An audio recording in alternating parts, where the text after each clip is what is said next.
7h38, Nico Saliagas, l'heure de retrouver Jean-Michel Apathy.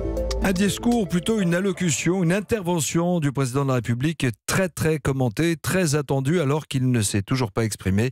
Et Jean-Michel Apathy, qu'est-ce qu'on doit attendre d'Emmanuel Macron ce soir? Tout.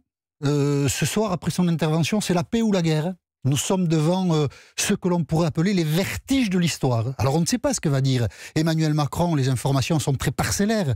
On ne sait pas quel mot il va mettre pour tenter de dissiper le sentiment de mépris que son action a installé depuis 18 mois. On ne sait pas ce qu'il va concéder ou pas aux Gilets jaunes, par exemple, en termes de pouvoir d'achat. On va attendre 20 heures. Et ce matin, on en est réduit à imaginer.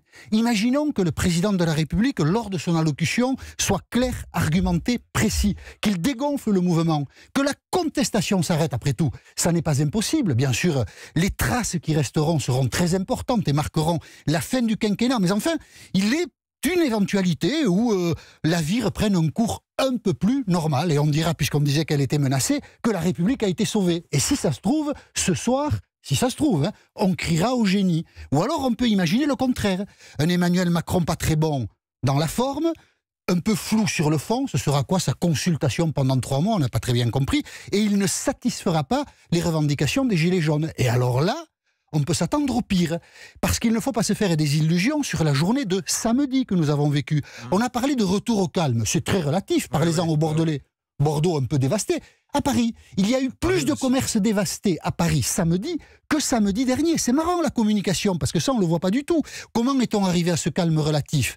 Par une mobilisation exceptionnelle, sans précédent des forces de l'ordre. 90 000 policiers et gendarmes mobilisés. C'est un effort terrible pour la nation. On a été aux franges de l'état de droit, avec des interpellations dont certaines ont été très légères. Là, c'est l'état de droit qui a vacillé samedi. C'est quand même très grave ce qui se passe. Si Emmanuel Macron ne satisfait pas les revendications des Gilets jaunes, qui sont exorbitantes et contradictoires, donc c'est pas facile à satisfaire, on peut craindre le pire, d'autant que les souffleurs de braise sont toujours là. Vous savez, à force de dire que la colère est légitime, eh bien la violence aussi est légitime, parce qu'il n'y a pas de colère pacifique. Donc ce soir, Emmanuel Macron doit prononcer l'allocution de sa vie. Il tient entre ses mains le destin de la nation. Il est le Deus ex machina, celui qui peut libérer tout le monde en fait, résoudre le problème. Il l'est à cause, pas grâce, mais à cause de son arrogance, de ses maladresses et de son manque de clairvoyance. Je vais vous dire, il y a des situations qui sont plus encourageantes que celles que nous allons vivre ce soir.